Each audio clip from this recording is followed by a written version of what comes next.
Selamat petang, salam sejahtera. Terima kasih karena bersama dengan saya di Nazilin Unity Channel. Ini satu keputusan daripada Mahkamah LHDN yang amat mengejutkan seluruh rakyat Malaysia. Ianya berkaitan dengan Hamzah Zainuddin. Hari ini disahkan bahawa LHDN telah membekukan akaun bank Hamzah Zainuddin dan keluarga beliau. Lembaga Hasil Dalam Negeri LHDN dilaporkan mengambil tindakan membekukan akaun bank milik seorang pemimpin pembangkang dan ahli keluarganya. Sumber yang tahu berkenan perkara itu mengesahkan kepada Malaysia Kini bahawa ahli politik tersebut ialah Setiausaha Agung Bersatu iaitu Hamzah Zainuddin. Sumber itu juga berkata akaunnya dibekukan bermula hari ini. Tindakan berkenan dipercayai ada kaitan dengan siasatan berterusan SPRN terhadap ahli politik berkenan. Malaysia Kini telah menghubungi Ketua Pesuruhjaya SPRM Azam Baki untuk mendapatkan maklum balasnya berkenan perkara ini. Sasaran politik terdahulu hari ini The Star memetik sumber yang tidak didedahkan berkata, pembukaan akaun tersebut berlaku pada hari ini namun laporan itu tidak menyatakan nama ahli politik itu secara khusus. LHDN enggan mengulas lanjut mengenai perkara itu dan menjelaskan hanya pihak yang terlibat boleh mengesahkan pembekuan akaun berkenan. Pun begitu, beberapa sumber yang rapat dengan pemimpin terbabit memberitahu The Star tindakan yang diambil ke atas tokoh politik pembangkang berkenan memang benar. Ia berlaku tetapi ahli politik berkenan tidak terganggu dengan langkah tersebut, kata beliau. Saya pasti dia ada alternatif lain, sebab itu dia tidak bimbang mengenai pembekuan akaun tersebut, kata sumber itu. Sementara itu, Sinar Harian memetik sumber menyatakan ahli politik terbabit ialah Hamzah Zainuddin. Bukan sesuatu yang mengejutkan dan memang Hamzah menjadi sasaran politik, kata sumber tersebut. Pada Jun lalu, Malaysia Kini melaporkan pegawai LHDN menyerbu kediaman Hamzah Zainuddin di Kuala Lumpur dan sejumlah fail serta dokumen berkaitan akaun dan pemilik asetnya dikatakan disita. Awal bulan ini, Hamzah yang juga Ketua Pembangkang Parlimen menghantar surat tuntutan kepada kerajaan dan Azam bagi menuduh mereka menyalahgunakan kuasa untuk mendakwanya atas kesalahan yang tidak dilakukan, kata laporan ini.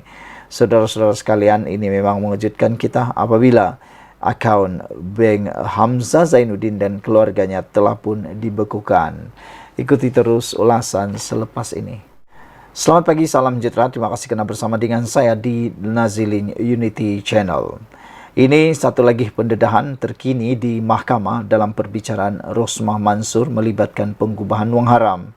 Pendakwaan berkata Rosmah tidak bekerja tapi terima sejumlah wang besar. Persoalan daripada pendakwaan ialah kenapa tak bekerja tapi menerima wang yang begitu besar. Pihak pendakwaan akan membuktikan bahawa Datin Seri Rosmah Mansur yang tidak bekerja telah menerima sejumlah besar wang ke dalam akaun semasanya di Affin Bank Berhad yang menggunakannya untuk membayar bil telefon dan kad kredit yang ditanggung olehnya dan ahli keluarga. Timbalan Pendakwa Raya Ahmad Akram Garib berkata, isteri Datuk Seri Najib Razak itu tidak mempunyai sumber bebas daripada sebarang pendapatan yang sah membuat pembayaran bil telefon dan kad kredit melalui cek yang ditandatanganinya.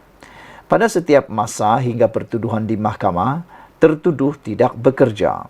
Wang itu didepositkan ke dalam akaun bank semasa di Affin Bank Berhad.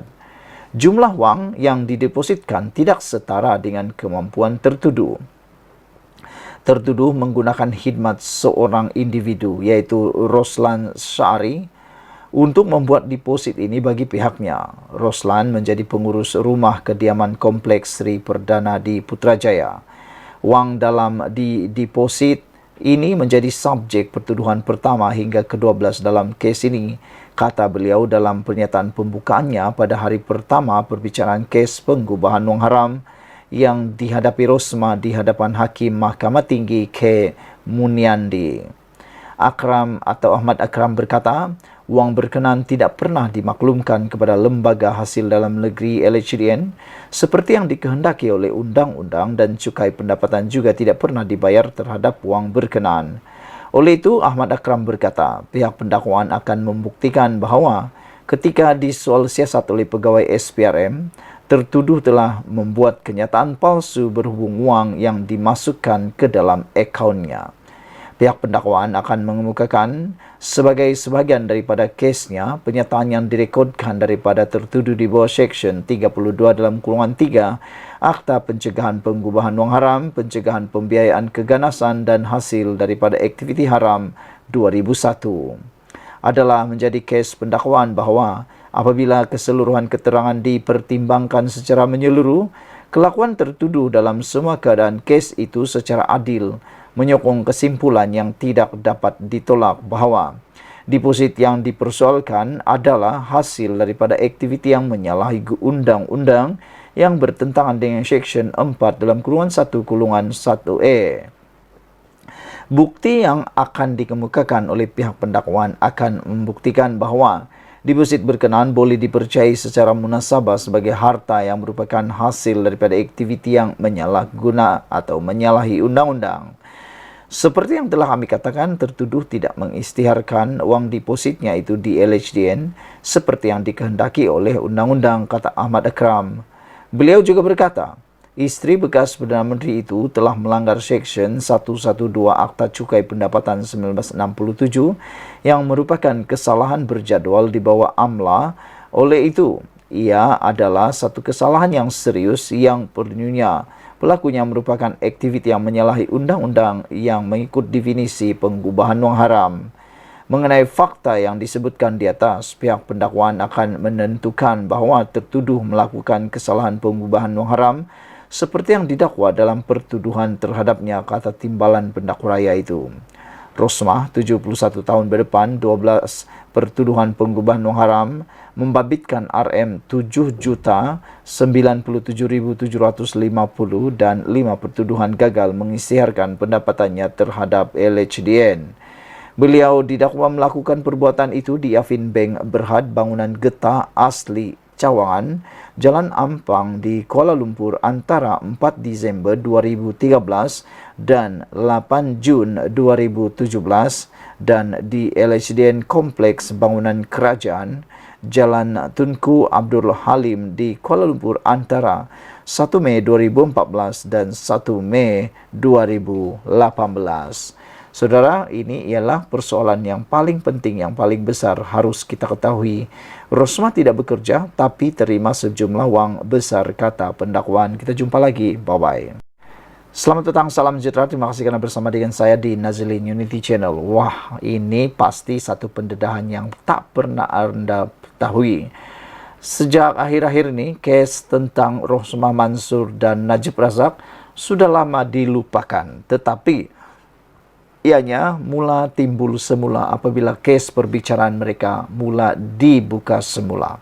Ini memberikan pendedahan-pendedahan dan juga pembongkaran-pembongkaran rahsia dan isu yang ramai tak tahu dan kita pun tak pernah dengar.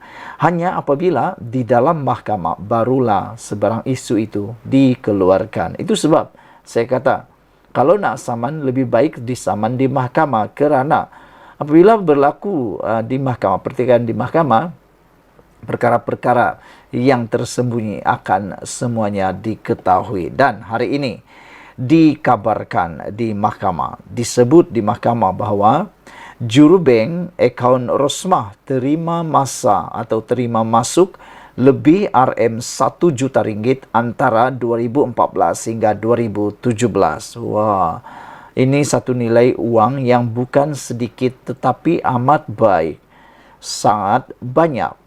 Seorang jurubank hari ini memberi keterangan bahawa akaun Rosmah Mansur menerima masuk lebih RM 1 juta antara 2014 dan 2017.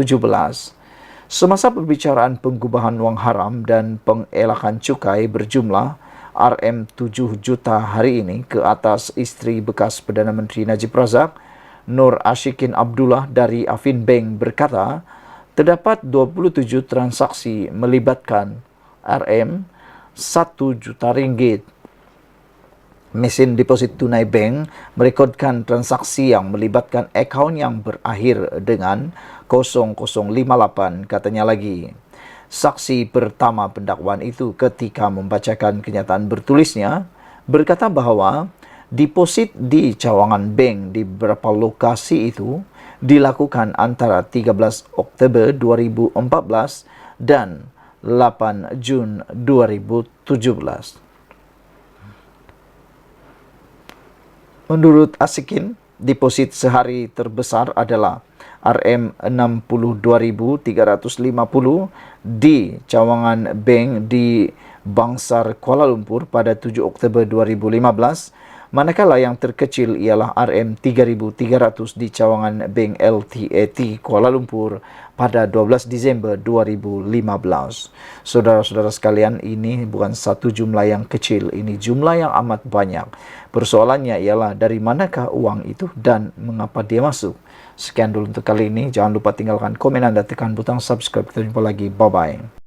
Selamat petang, salam sejahtera. Terima kasih karena bersama dengan saya di Nazilin Unity Channel. Ini satu keputusan yang paling mengejutkan daripada mahkamah hari ini apabila disahkan Rosmah Mansur kalah lagi di dalam rayuan beliau di mahkamah. Dan pastinya ini akan memberikan pelbagai reaksi daripada netizen. Apa reaksi kamu terhadap kekalahan Rosmah Mansur dalam rayuan beliau di mahkamah ini? Sebelum kita teruskan ulasan kali ini, jangan lupa tinggalkan komen Anda, tekan butang subscribe. Saudara-saudara sekalian, wanita ini, yaitu hari ini hakim menolak menangguh kes penggubahan wang haram Rosmah. Wah, ini satu perkara yang kita tunggu-tunggu. Sebenarnya keputusan ini yang kita tunggu-tunggu karena ada orang kata Anwar Ibrahim mungkin akan campur tangan, kata mereka. Tetapi dengan adanya keputusan-keputusan terkini daripada mahkamah seperti ini, maka terbuktilah bahawa Perdana Menteri Datuk Seri Anwar Ibrahim bebas daripada sebarang campur tangan di mahkamah. Hakim menolak tangguh kes penggubahan wang haram Rosmah. Mahkamah Tinggi Kuala Lumpur pagi ini menolak permohonan untuk menangguhkan kes penggubahan wang haram dan pengelakan cukai Rosmah Mansur berjumlah RM7 juta. Hakim Perbicaraan Jenayah K. Munaidi menafikan permohonan timbalan pendakwa raya Ahmad Akram Garib untuk mengosongkan perbicaraan yang dijadualkan hari ini bagi memberi masa kepada Jabatan Peguam Negara AJC meneliti surat representasi tertuduh. Peguam Utama Rosmah, Getam Ram Vincent, menyatakan bahawa pihak pembelaan tidak mempunyai bantahan terhadap permohonan penangguhan perbicaraan sambil menunjukkan bahawa isteri bekas Perdana Menteri yang kini dipenjarakan, Najib Abdul Razak, juga telah menghantar surat representasi kedua bertarikh 18 Ogos kepada AGC. Setelah mempertimbangkan hujahan daripada pihak dan kes ini belum selesai sejak 2018 dan ia tidak dilepaskan, hanya adil kepada tertuduh dan pihak pendakwaan untuk meneruskan kes itu, kata Muniadi. Jurubahasa mahkamah kemudian mula membacakan kepada Rosmah 12 pertuduhan penggubahan wang haram membabitkan RM7,97,750 dan 5 pertuduhan gagal mengisytiharkan pendapatannya kepada Lembaga Hasil Dalam Negeri LHDN untuk memulakan perbicaraan hari ini. Saudara-saudara sekalian, dengan keputusan luar biasa daripada mahkamah hari ini, maka ini akan memberikan kita satu petanda dan tunjuk bahawa negara ini sedang dalam jalan yang sangat bagus. Sekian dulu untuk kali ini. Jangan lupa tinggalkan komen Anda, tekan butang subscribe. Kita jumpa lagi. Bye-bye. Selamat petang, salam sejahtera. Terima kasih karena bersama dengan saya di Nazilin Unity Channel. Ini satu pengakuan daripada Datuk Seri ataupun Tun Dr. Mahathir Mohamad yang paling kita tunggu-tunggu sekali. Akhirnya, kata Dr. Mahathir Mohamad, keterangan Zeti buktikan saya betul pecat Apandi. Wah, ini cerita tentang apa?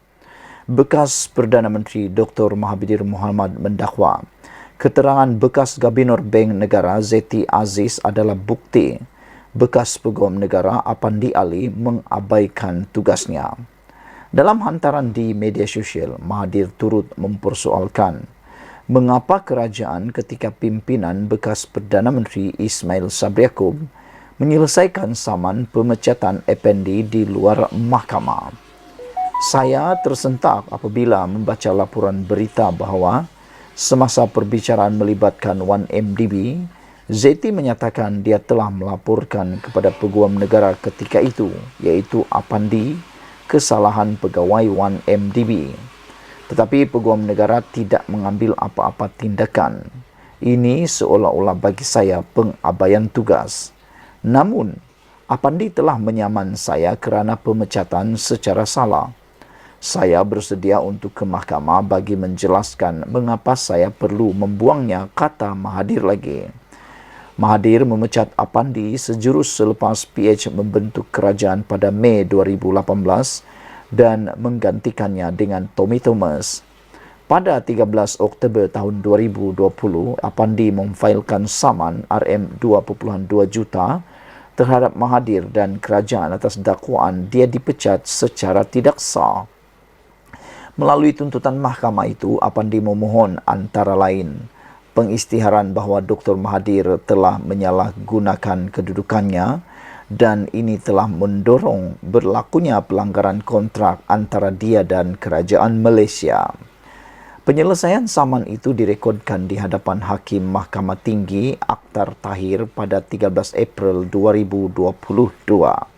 Dalam keterangannya ketika perbicaraan pada 27 Julai lalu, Zeti mengesahkan bahawa pada 13 Ogos 2015, Bank Negara Malaysia menyerahkan kertas siasatan IP kepada AGC dengan SOR untuk memulakan pendakwaan jenayah dan mendakwa 1MDB termasuk pegawai kanannya.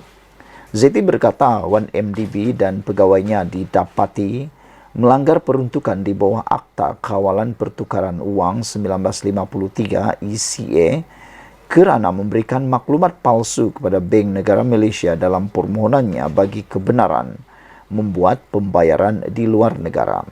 Di sebalik semua bukti yang dikumpul dan direkodkan oleh Bank Negara Malaysia dalam IP mengenai 1MDB yang dikemukakan, AGC ketika itu atas sebab yang tidak diketahui pada 11 September 2015 memutuskan bahawa IP yang dikemukakan oleh Bank Negara Malaysia diklasifikasikan sebagai tiada tindakan lanjut atau NFA, kata Zeti.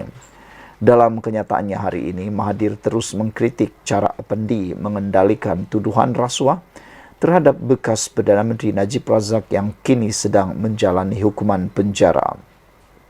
Satu lagi contoh keputusan salah Apandi ialah menolak semua kes terhadap Najib. Namun, apabila seorang lagi peguam negara iaitu Tommy Thomas membawa kes Najib ke mahkamah, 3 mahkamah dan 9 hakim mendapati Najib bersalah. Jelas sekali Apandi sebagai AG tidak meneliti kes itu secara menyeluruh sebelum mengisytiharkan Najib tiada kes untuk dijawab. Ini sekali lagi menunjukkan pengabaian tugas di pihak Apandi.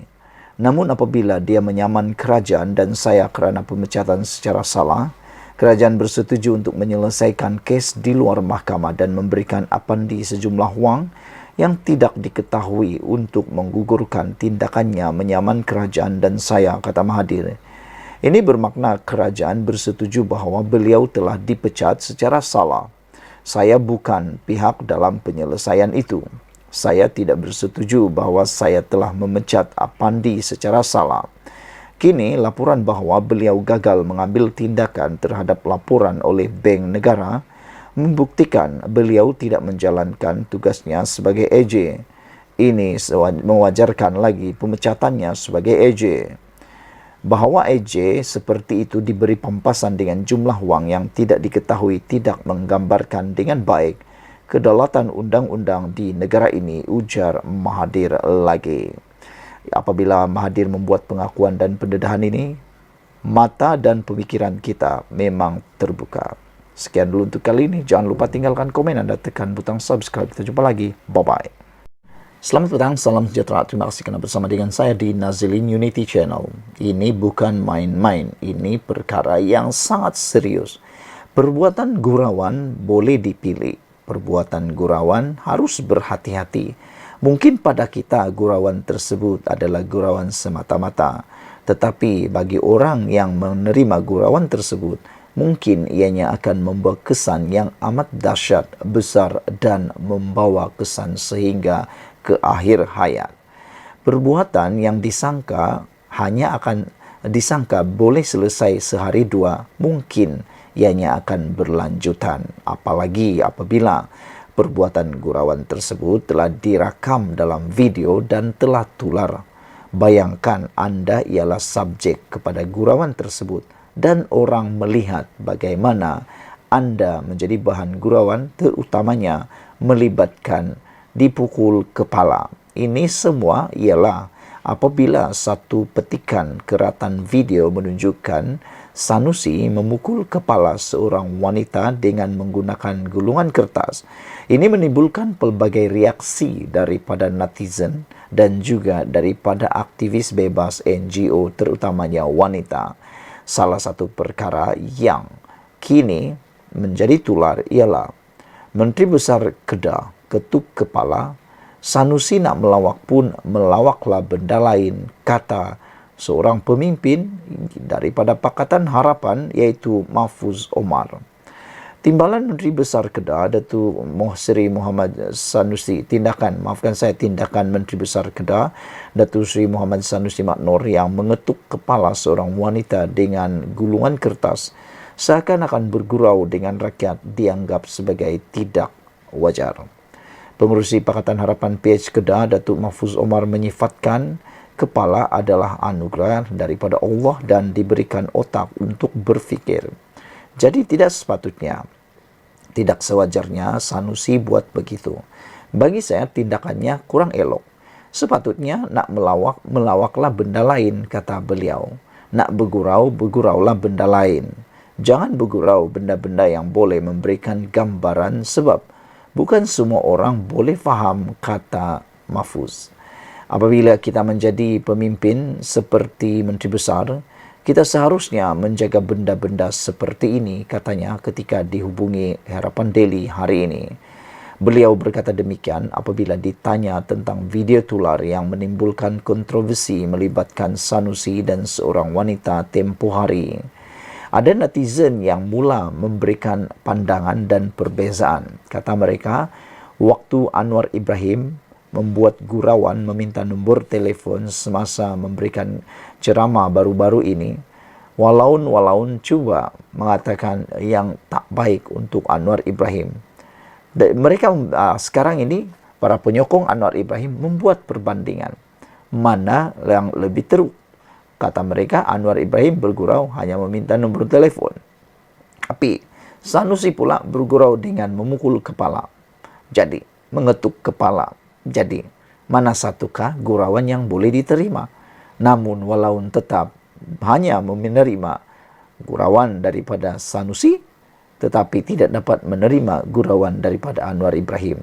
Itu yang dikatakan oleh para penyokong daripada blog Anwar Ibrahim. Mereka kata, kalau mereka buat, kata mereka, itu semua boleh terima, semua boleh benar.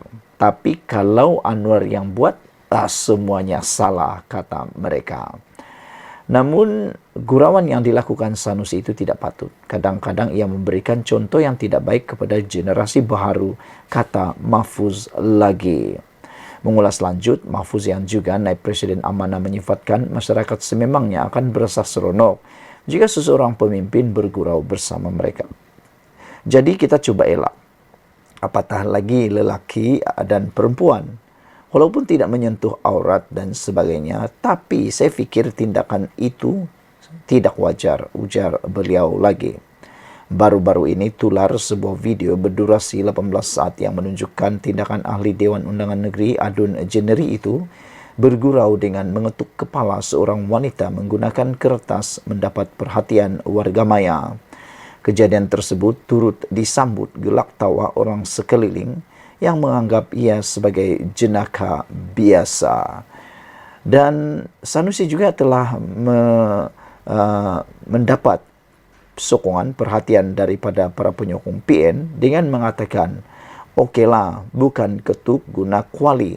Penyokong PN tetap halalkan aksi Sanusi. Selepas ungkapan biadab Kepala Bapahang, penyokong Perikatan Nasional PN dilihat cuba untuk menghalalkan aksi Menteri Besar Kedah Datuk Seri Muhammad Sanusi Manor mengetuk kepala seorang wanita dengan gulungan kertas. Malah mereka mendakwa individu bertudung warna perang yang diketuk itu merupakan anak saudara ahli Dewan Undangan Negeri Adun Jeneri berkenan. Sekian dulu untuk kali ini. Jangan lupa tinggalkan komen Anda, tekan butang subscribe. Kita jumpa lagi. Bye-bye.